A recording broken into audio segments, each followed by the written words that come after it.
What's up, beer geeks? I'm Chris Cohen. I'm Scott Fielder. And we are Advanced Cicerones and Beer Scholars, and we're back with another side-by-side classic style comparison. Today we've got Pilsner Urquell, the one and only Czech Pale Premium. Czech Premium Pale Lager. Czech Premium Pale Lager. Yep. For some reason, they don't want to say, you know, Bohemian Pilsner or, you know, something or whatever. But the fact that it's the first Pilsner and the word Pilsner isn't in there, that... Right. I should have glanced at the BJCP before I started this recording, but that's the official name. But yeah, as anyone who knows Czech beer will know, in the Czech Republic, it's the only beer that is called Pilsner. That's why they changed the name, or that's why they have that particular name in the BJCP guidelines, because it's kind of an homage. The Czech people would be like, what are you talking about if you said Czech Pilsner? Yep. They'd say, there's only one of those. Yeah. And it's this one. So the other thing we've got is Weihenstephaner Original Premium, a Helles. And so these are fairly similar light lagers. Yep. All Pilsner malt. Yep. Yeah, that's kind of the big thing. Yeah, no adjuncts, just all malt. Yeah, so this should be a challenging tasting, and doing these blind is a little bit tough. And you actually we have seen this before, maybe on exams of the higher levels in the Cicerone program. Absolutely. This is one to know. You actually do need to know this. You don't need to know it for certified level, I don't think. Yes, you do need to know. Do you? This may or may not have been one that I've seen. Okay. So got it. Yeah, you got to know this one. Trust me, this is a good one. All right, so the first thing that a lot of people I think talk about, especially when it comes to Pilsner Urquell, is that it is like a shade. I mean, if you look at these two, a shade darker, but the hard part is you don't get two samples like this on the exam. Exactly. So like, if you just take away one and you're looking at this on exam day, do you really want to put all your marbles into just relying on the color? The answer is always no. Just don't ever do that, because Cicerone's never going to let that happen. They're never definitely going to get it wrong. Yeah, you're definitely going to get it wrong. But first thing, looking at them, they're both just wonderfully clear. They're brilliant. They're beautiful, and the Premium is kind of like a deeper kind of like straw color, like a lighter yellow. Whereas you were kind of getting into light gold, kind of territory for. Premium's got that little kiss of sulfur. So I like to call that the Helles handshake. It's kind of like just kind of lets you know, like giveaway. It's just kind of like lets you know this is German. It has a little bit, but it's not going to stick around. Okay, because that would make a handshake awkward, right? If you just sat there. True. So that's why it's there, and then it's done. All right. Right. So that's why they always say, sniff when you first open a beer.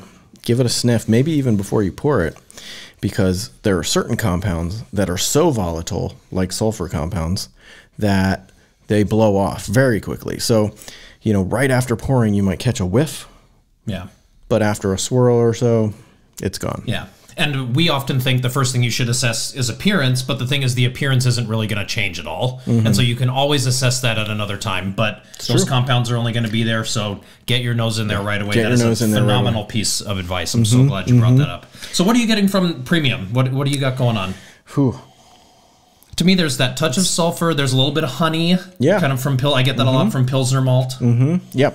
These are those kind of beers that are hard to describe because they're light, and they're not smacking you in the face with, American craft beer style flavor profiles, right? These are the beauty of these beers is they're so subtle, right? And so people do struggle to describe these. And malt is not hip. Malt's not like super cool, right? So there are a lot of people out there who swear they can tell the difference between Citra, Mosaic, Nelson, all the different hops.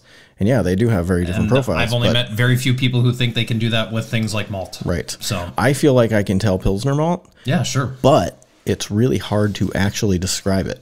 Yeah. It's like I have it and I'm like, oh, that's Pilsner malt. But like, what does it really smell like? Yeah, you might get something like Wonder Bread, honey, unsalted, saltine cracker, somewhere in that kind of range of, but like you said, it's really hard to kind of say this is a this is what I'm going to die on a hill and say this is what it tastes like. It's bready. It's like white bread. Yeah. You know, it does I think usually have that touch of honey, but that's always to me that's always something I have trouble like relying on, because I do know also that the examples we're going to get have been shipped here from Germany. Right. And maybe there's been a touch of oxidation that's like bringing some honey in. Yep. So that's hard for me to rely on. Yep.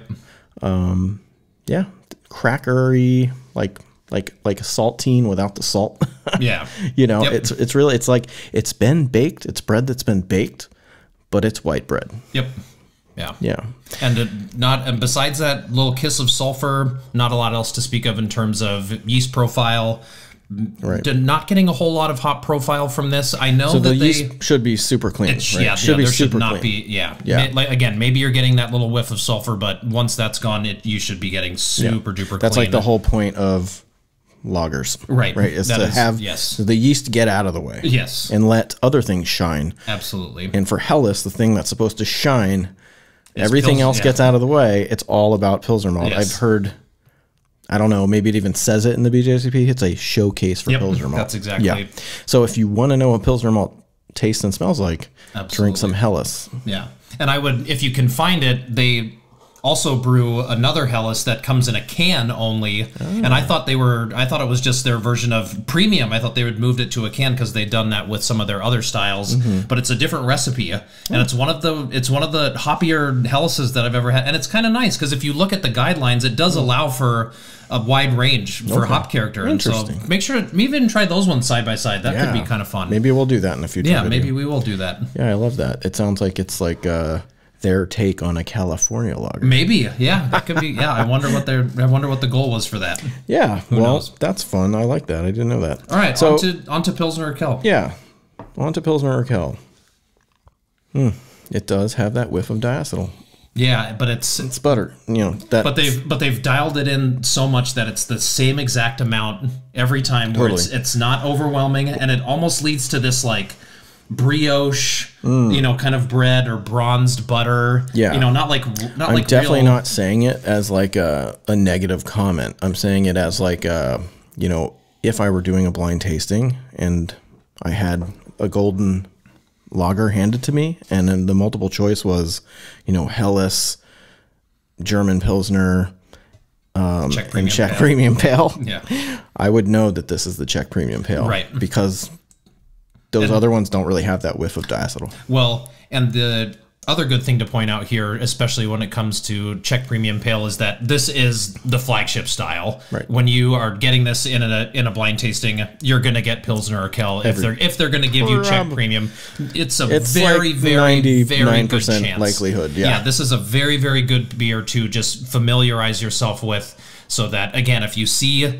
that as an option, you can literally just say, yeah, this is not Pilsner Urquell, so I know it's not Czech Premium Pale Lager. Get familiar with this beer. Yeah, that will help you down the road in multiple levels in terms of tasting for the Cicerone program. The people who run the Cicerone program are watching this video right now, and they are going to switch to something else. Yes, they will find. Yeah, just kidding. That's probably not going to happen. But there just aren't a lot of good options in the United States for getting Czech Pilsners. Right. Premium Pale Lagers. Yeah. And so, it's pretty much always this one. Absolutely. Yeah. So what else? What else are you getting that makes you kind of feel like you're sure which is which? Anything else? Yes. The bitterness level. And with Czech Premium Pale, it's a little different than you think for maybe like the bitterness of an IPA or even the bitterness of a German Pilsner because of the water profile. It's going to be a lot softer. So it's going to be bitter. And it's going to feel like it's strong, but it's not going to be super harsh. Right. It's going to still make the beer really drinkable. It's still going to make it seem refreshing, but it's not to the point where it's full of this kind of like snappy, really crisp, kind of bitterness. It's still going to have this smooth roundedness to it. I think that's kind of what that water profile ends up doing. It's true. And so that's a big part of it. Whereas Helles is just going to be smooth. I mean, you should not be getting, if it's crisp, you're not in Helles territory. So neither of these are going to be quite as bitter as like a German Pilsner. Right. and certainly not like an American anything. Yes, absolutely. But for sure, like a Helles being a showcase for Pilsner malt, you know, everything else is getting out of the way. There isn't really much in the way of hop bitterness. It's just balanced. Yep. Whereas with the Pilsner Urquell or Czech Pale Premium Czech, whatever, it's always going to have enough bitterness to be kind of balanced bitter. Yeah. Right. It finishes bitter. It's crisper. It isn't quite as sharp. Right. As the German Pilsner. But yeah. And then the other thing I would say too, and that it may be harder to find this because we usually don't get Pilsner Urquell really fresh. You know, it's usually a few months old. Right. Is that usually this would have a very prominent Saaz hop character. Oh, that's this true. would have a grassy character to it. Right. I've had relatively like just under 3 months, and then it's kind of still there. But once you get to a certain point, that's kind of faded because it's not like it's not going to be at the level of American hop character that you usually get in IPAs, where it's like.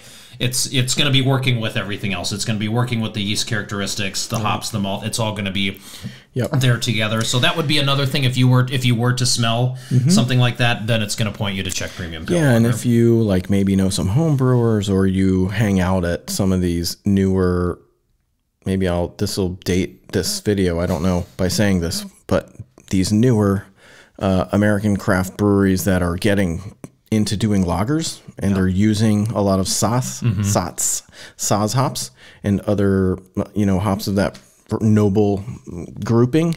They do have a pretty distinct aroma, but by the time we get stuff from the Czech Republic, it's kind of faded from Germany, away. It's hard to get it it's not that in your face. So next time you're at, you know, a brewery and you see something that has Saaz in it, or if that's the only thing and you feel like it can be a showcase, just get a taster, get a pint and see what it's like and familiarize yourself. Yeah, a super fresh Czech light lager or German light lager should you know, help you figure out what Saaz. Yeah, it'll have you on the right. Noble hops smell like. It'll have you in the right direction for sure.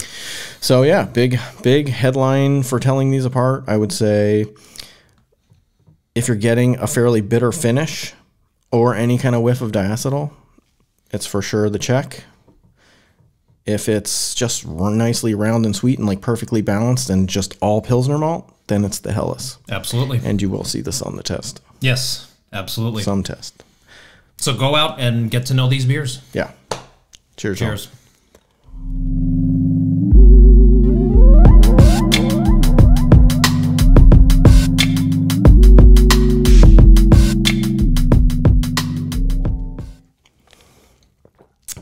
Both very lovely beers. These ones will actually finish. We don't always finish the beer after the end of the comparison, but these ones... We also want to keep familiarizing ourselves with that these. too. That too. Yeah. It's just true. These are tough beers to like pick apart. Yeah. Yeah. Well, this is one I got. They serve Pilsner Urquell. Yeah. Absolutely. And then our proctor went on a long. Shh, you're not allowed to talk about